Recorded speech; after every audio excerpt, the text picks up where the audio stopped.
Sure. You said you traded around Taiwan Semi a bit. I mean, you bought more. Let's just make sure we're specific for our viewers. You bought more of that stock because a lot of the chip names were down a bunch this week. Teradyne down 10%, Micron down 9%, Broadcom down 8%, Marvell down 7%. Now Taiwan Semi down less, but that's the one that you decided to buy more of.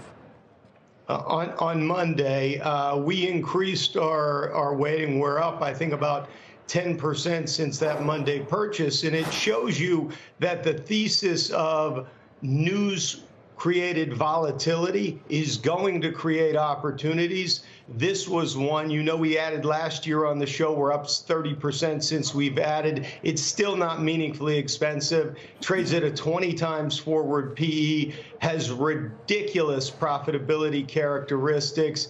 It's a company with incredible market share in this advanced chip manufacturing. It's a key beneficiary of AI CapEx. I think that's why we've seen some of the rally this week. And this is a company that's built such a market share on decades of innovation, and it's an expertise that few, if any, companies can match. So, you know, we want to take advantage of some of these ebbs and flows and view this Monday as a real opportunity to do that.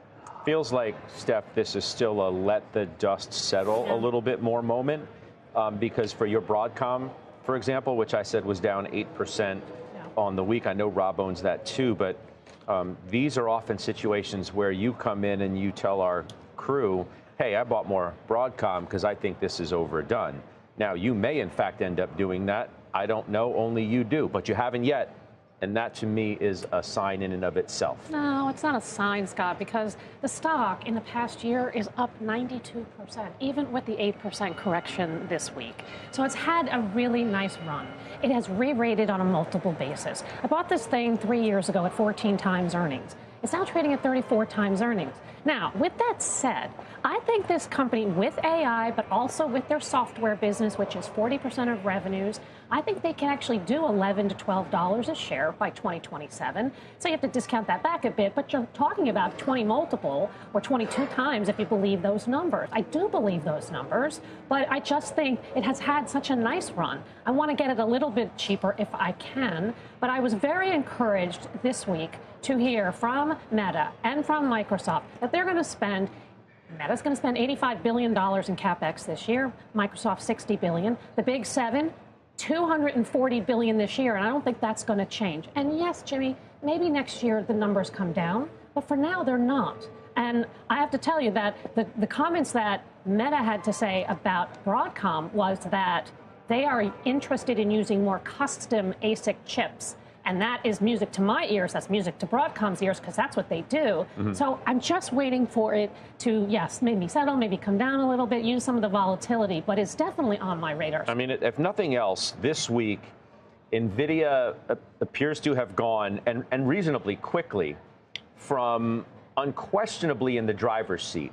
And they may still be in the driver's seat, but they're at least more on the defensive. They're defensive driving, if you will.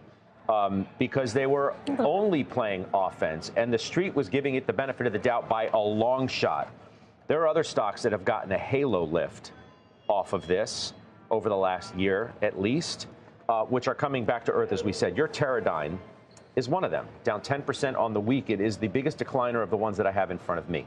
Right, and on Teradyne, like, we have no worries about that. In fact, the day, what was it, Tuesday, right? The CEO of ASML came out, and he's like, actually, by the way, and that stock got hit too. This is good news for us. I haven't heard the Teradyne CEO say exactly that, but it's kind of the same thing, because however you cut this, however you cut it, the world needs more semi-chips, and Teradyne is in the testing space. So as long as more are being manufactured, Teradyne benefits. So we already have a full position. If we didn't, we absolutely would have been adding to it. Yeah.